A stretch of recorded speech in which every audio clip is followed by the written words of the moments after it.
kesempatan dan doa ini. Saya yang pertama kelas SMA kelas 2. Ini SMP kelas 1. Selama ini tidak pernah ketemu ya. Tidak aja. Kedua, selamat beribadah, Tuhan diberkati. Saya mengucap syukur pada Tuhan di mana talenta kami, kue kami kemarin sudah seminggu yang lalu sudah dikasih label halal Bapak Ibu, puji Tuhan. Makanya kami bersyukur di mana saya bergabung di pemberdayaan ekonomi warga GKJW Waru, dan saya pernah berkunjung ke gereja Tropodo, GKJW Tropodo. Puji Tuhan, ternyata saudara saya dari Mojowarno banyak yang di Tropodo, Bapak Ibu, puji Tuhan. Karena dagang kembang goyangnya itu tadi, saya ketemu saudara saya dari Mojowarno, dan seringkali ketemu di GKJW Waru, beliaunya ya cuma senyum, ternyata satu padepokan bunda-bunda. Puji Tuhan, dan saya bersyukur sekali. Kenapa? Karena ketekunan saya membuat kue kembang goyang. Kalau tadi Bu Akis yang goyang olahraga untuk kesehatan, kalau saya talenta saya, tangan saya yang saya kerjakan untuk membuat kue dibantu dengan suami saya, dengan ketekunan saya, dan saya senantiasa bersyukur karena Tuhan itu memberikan talenta yang luar biasa. Kalau kita sungguh-sungguh menekuni pekerjaan apapun, kelihatannya sepele Bapak Ibu, kalau kita tidak telaten, tidak akan berhasil Bapak Ibu. Saya sudah mencoba beberapa kali, tapi pekerjaan kalau tidak ditekuni apapun juga tidak akan berhasil Bapak. Ya, dikasih Tuhan, ibadah rumah tangga pada saat ini kita lakukan di dalam nama Allah Bapa Sang Pencipta yang senantiasa menyertai dan memberkati umatnya. Dikasih Tuhan, ada satu pertanyaan menggelitik di dalam kehidupan kita sehari-hari. Saya ingin bertanya kepada Ibu, apakah pernah pada suatu saat, suatu ketika tiba-tiba Bapak Ibu ingin pergi ke suatu tempat yang belum pernah dikunjungi?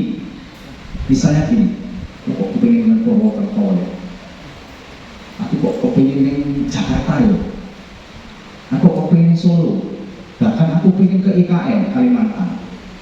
Pernah nggak begitu Bapak Ibu? Pernah. Padahal di sana tidak ada saudara, misalnya gitu. Mungkin ada satu dua yang punya keinginan seperti itu dengan niat atau keinginan masing-masing gitu ya. Ingin mencari tantangan atau memang ingin beradu nasib atau sebagainya. Atau ada lagi keinginan kedua, pernahkah suatu saat Bapak Ibu karena satu hal disuruh oleh seseorang, entah itu atasan atau pimpinan perusahaan untuk pindah, atau istilah kerennya mutasi? Mungkin Pak Sul yang paling sering ya, Pak Sul ya, sebagai seorang militer ditugaskan di mana ini Pak Sul. Iya Pak Sul. Ya. Dalam keadaan kita tidak siap. Kalau siap sih enggak, saya ceritakan di sini, artinya saya sudah tahu ya, tahun depan saya akan ditempatkan di Bandung. Saya tidak tahu minggu depan saya dimutasi ke Malang.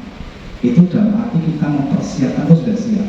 Masalahnya kalau misalnya kita tidak siap, tiba-tiba besok kamu harus pindah. Apa yang kira-kira Bapak Ibu rasakan kalau mengalami peristiwa itu? Cemas, takut, bimbang, ngambiang kemana-mana. Ya. Contoh kecil, saya mulai kerja di Surabaya itu tahun 2001. Saya 2000 pas itu hadir ke Surabaya, muter-muter cari kerja, akhirnya dapat tahun 2001 ikut kakak saya yang di daerah Madurukun. Dari 21 sampai 26 hampir setiap tahun saya itu diputar-putar, harus putar. Hari ini di sini, tahun depan sini, tahun depannya lagi di sini. Saya waktu itu kerja di Petra, antar Petra. Maaf Pak Petra, bukan Pak Petra. Saya ngajar dari SD, SMP sampai SMA. Hampir setiap tahun selalu dirotasi. Alasannya sederhana, penyegaran. Karena memang waktu masuk kerja dulu sudah ada perjanjian yang harus bersedia ditempatkan dimanapun di area lingkungan kerja kantor saya. Sebagai seorang prajurit tentu sendiko dahulu.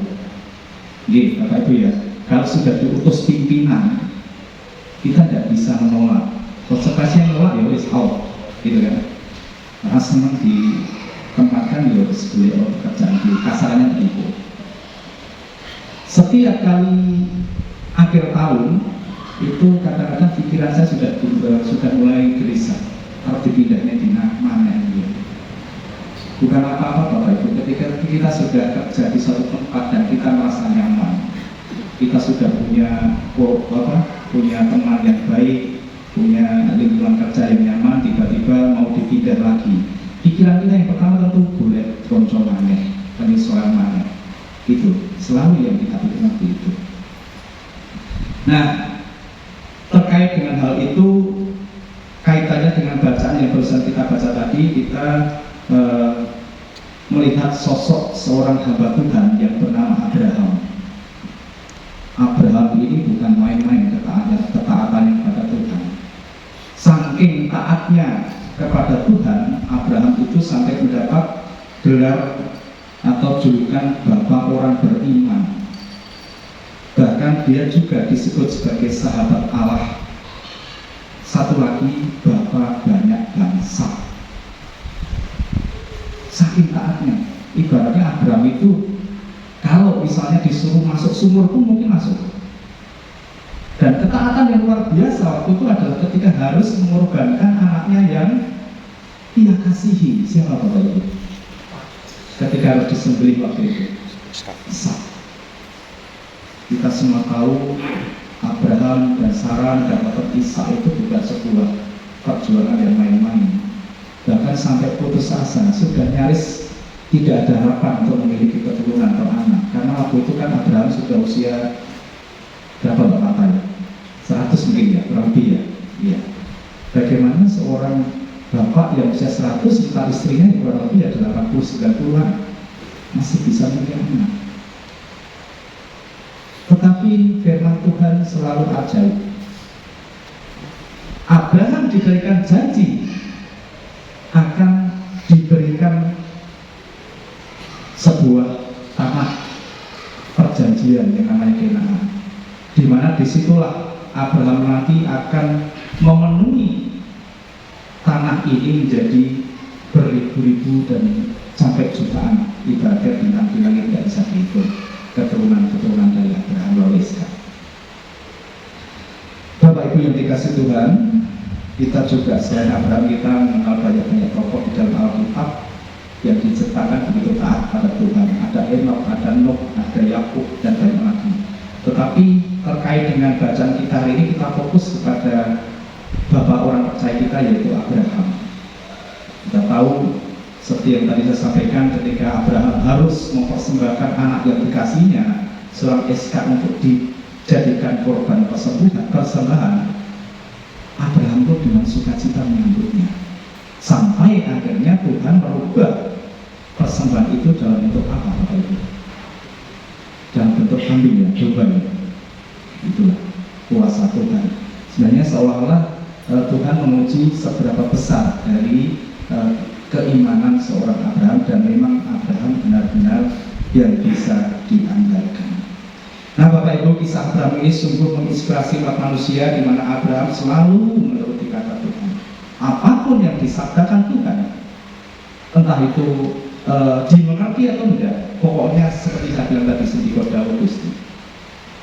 Itulah mengapa Abraham sampai mendapat julukan Bapak orang percaya, Bapak orang beriman.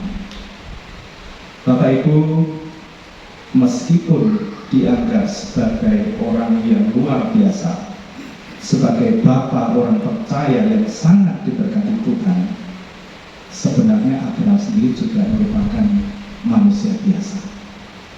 Itu tertulis di dalam Alkitab yang saya baca. Abraham juga tidak luput dari kesalahan.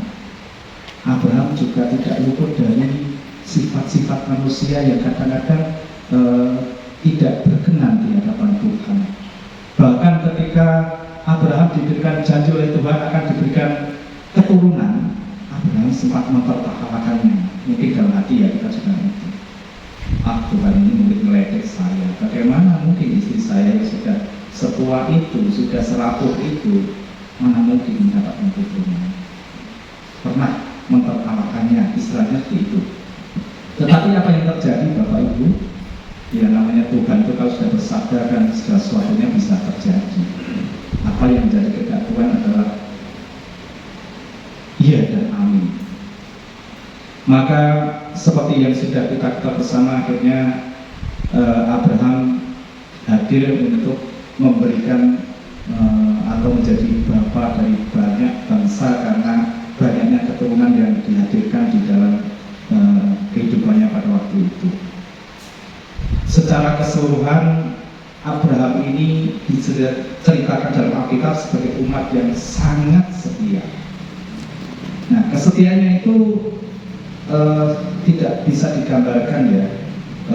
Di situ kita bisa memahami bahwa ketika saya ceritakan harus mengorbankan anak. Ini kata kuncinya Bapak Ibu. Bahkan ketika Abraham pada suatu saat disuruh pergi oleh Tuhan ke suatu tempat yang dia sendiri tidak tahu di mana. Padahal waktu itu Abraham sudah ada di dalam sebuah zona nyaman. Bagaimana Pak Ibu? Misalnya saya tadi ceritanya ketika kita sudah nyaman di satu tempat, tiba-tiba kita disuruh pergi ke tempat lain, kita nggak tahu sama sekali situasi kondisinya, tidak tahu orang-orang di itu seperti apa. Tentu ada kecemasan secara manusia. Apakah saya nanti bisa diterima di lingkungan yang baru? Ada ketakutan, jangan-jangan nanti saya dimusuhi. Ada kekhawatiran, jangan-jangan saya nanti tidak bisa diterima oleh teman-teman di sekitar saya, atau bahkan saya di istilah orang Jawa dicopak gitu. Tapi sebagai seorang yang sungguh beriman, hal-hal seperti itu disingkirkan oleh yang Abraham itu. Intinya dia selalu siap menjalani apa yang menjadi kehendak Tuhan. Bapak Ibu, dalam Ibrani 11 ayat 8 tertulis, karena iman Abraham taat ketika ia dipanggil untuk berangkat ke negeri yang akan diterimanya menjadi milik pusakanya. Lalu ia berangkat dengan tidak mengetahui tempat yang ia tuju. Inilah kok bisa ya, sudah nyaman di sini, tiba-tiba kok disuruh pergi, di mana di sana dia harus siap menjadi orang asing. Bapak Ibu, di dalam ayat ini setidaknya kita bisa menyimak atau ayat ini mengandung tiga pesan. Yang pertama adalah iman tidak perlu melihat dulu, tetapi iman itu adalah soal percaya terlebih dahulu. Ini kadang kontradiktif dengan kehidupan kita ya. Bagaimana mungkin kita percaya kalau itu belum kita lihat? Maaf, Bapak Ibu pernah melihat di televisi betapa dengar-dengarnya kasus yang selalu di blow up tentang ijazah palsunya Pak mantan Presiden? Pernah ya? Karena hampir setiap petang di televisi saluran manapun selalu terlintas itu. Bahkan kalau sampai debat itu sewangar gitu ya, orang kok debat pintarnya kayak gitu. Pintar dalam arti pintar ngeyel, bukan dalam inteleknya itu kadang-kadang hilang. Karena saking ngeyel itu jadi inteleknya jadi kelihatan hilang. Di satu sisi ada seorang tokoh yang langsung memvonis bahwa ijazah itu palsu. Padahal dia belum pernah pegang, belum pernah lihat aslinya. Bagaimana dia bisa mengatakan itu palsu? Dengan keyakinannya dia mengatakan bahwa saya pernah menemukan ini di media sosial dan saya merasa ahli untuk bisa menentukan itu asli atau tidak. Dan ini dipertahankan sampai titik darah penghabisan, sampai sampai saat ini pun ketika semua ahli, bahkan si empunya ijazah itu mengatakan bahwa itu asli, no, dia tidak percaya begitu saja. Sampai ngotot, sampai aduh, saya kalau melihatnya itu sampai tukaran sama istri. Sudah, terlalu. Benar, saya ketika melihat itu Bapak sudah teriak-teriak itu, saya diteriakin. Itu bikin kepala pusing. Tapi saya senang itu melihat konflik dua kepentingan itu saling tembak kiri kanan itu. Meskipun saya juga tidak tahu berpihak mana, saya tidak berpihak. Saya cuma ingin melihat endingnya seperti apa. Bapak Ibu, kita kembali ke tema kita pada saat ini. Kemudian yang kedua adalah iman tidak perlu mengetahui terlebih dahulu, tetapi iman adalah soal melangkah terlebih dahulu. Dalam kehidupan sehari-hari, seringkali kita tidak tahu kepastian tentang masa depan kita itu seperti apa. Kita nggak ngerti, pokoknya kita hari ini ya nikmati hari ini, jalani yang ada hari ini ya jalani aja. Kita nggak ngerti nanti ke depannya seperti apa. Kalau kita pensiun nanti mau ngapain, kita juga belum tahu. Tetapi kita yakin bahwa sudah ada yang ngatur langkah kita. Ya meskipun bukan berarti kita terus pasrah, wis opo-opo tak serahno Gusti, tidak bisa gitu. Tapi setiap upaya yang kita lakukan itu semua sudah ada drivernya. Kadang-kadang kita pengen ngalor, tetapi endingnya atau ditarik sedikit agak ke barat, bahkan dipelencengkan ke selatan, tidak ada masalah itu buat kita. Dan sebagai seorang beriman ya tidak mau Gusti, yang penting endingnya itu mulia di hadapan Tuhan. Kita tidak ngerti masa depan kita seperti apa. Contoh, ketika kita sudah merancang, karena kita nggak ngerti, kita jadi bimbang. Misalnya, saya ingin buka toko,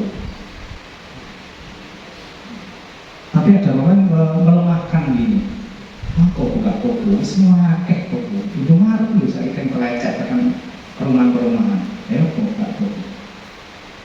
Ya sudah, saya ingin bikin bengkel. Bengkel mana? Di setiap jalan raya itu ada bengkel. Wis, aku tak bayar rumah makan aja lah, apa kafe? Apa mana kafe? Si Sidoarjo itu kotanya kafe. Ya terus apa sih iso? Nah itulah kekhawatiran-kekhawatiran yang kadang-kadang tidak perlu, karena kekurangan pemahaman kita akan rencana Tuhan. Kalau kita sudah mantap ingin usaha itu harusnya mau jalan aja. Berhasil enggaknya itu ya kalau saudara kita mengatakan malam-malam ya, jadi kita juga ya, menunggu Gusti kalau pasrahkan kepada Tuhan. Yang jelas kita sudah berupaya, apapun hasilnya itu adalah monggo kersa Gusti. Yang ketiga Bapak Ibu, dalam Ibrani 11:8 itu makna yang kita dapatkan adalah iman tidak perlu mengalami dahulu, tetapi iman berharap penuh kepada Tuhan. Nah ini, kita tidak perlu mengalami dulu baru percaya. Tapi iman, kita tahu pengertian iman itu apa sih? Yang saya baca, iman adalah sebuah keyakinan yang teguh, sebuah kepercayaan dan penyerahan diri total kepada Allah di dalam Kristus sebagai Tuhan dan Juru Selamat pribadi. Ini bukan sekedar persetujuan mental, melainkan dasar dari segala yang diharapkan atau bukti yang tidak terlihat, serta ketaatan yang diwujudkan melalui perbuatan kita sehari-hari. Bapak Ibu yang dikasihi Tuhan, waktu Abraham dijanjikan Tuhan akan diberikan tanah perjanjian, itu Abraham sendiri tidak tahu apakah itu terjadi atau tidak, dan dia belum mengalami itu. Tapi lagi-lagi karena ketulusan dan ketaatan Abraham akan kuasa Tuhan, maka dia percaya saja dan dia selalu bersandar bahwa apa yang direncanakan Tuhan adalah amin, iya.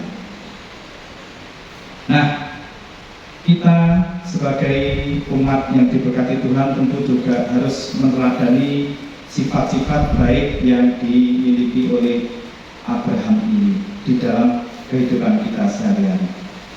Dengan teladan yang diberikan oleh Abraham, kita berharap dan mari kita sama-sama belajar sepenuhnya untuk mempercayai Tuhan, melangkah dalam iman dan berharap selalu kepadanya. Jangan menunggu kepastian ada baru melangkah, itu dalam konteks iman. Kalau dalam konteks pekerjaan sehari-hari ya, tunggu dulu suatu pasti baru kita melangkah. Tapi dalam konteks mengamalkan kita akan iman, jangan menunggu dulu baru kita melangkah. Kalau Tuhan sudah memberikan suatu panggilan kepada kita, mari kita melangkah dalam iman dan pengharapan kepada Tuhan bahwa janji Tuhan itu akan diwujudkannya di dalam kehidupan kita. Janganlah kita hanya berdiam saja, tetapi marilah kita melangkah dalam iman dan janji Tuhan. Yakini bahwa Tuhan adalah sumber kekuatan dan akan selalu menolong kita untuk berjalan dalam ketaatan. Ketaatan kita lah yang akhirnya akan membawa kita kepada sebuah keyakinan akan janji Tuhan bahwa Tuhan akan selalu menopang kehidupan kita. Inilah renungan singkat kita malam ini Bapak Ibu, semoga menjadi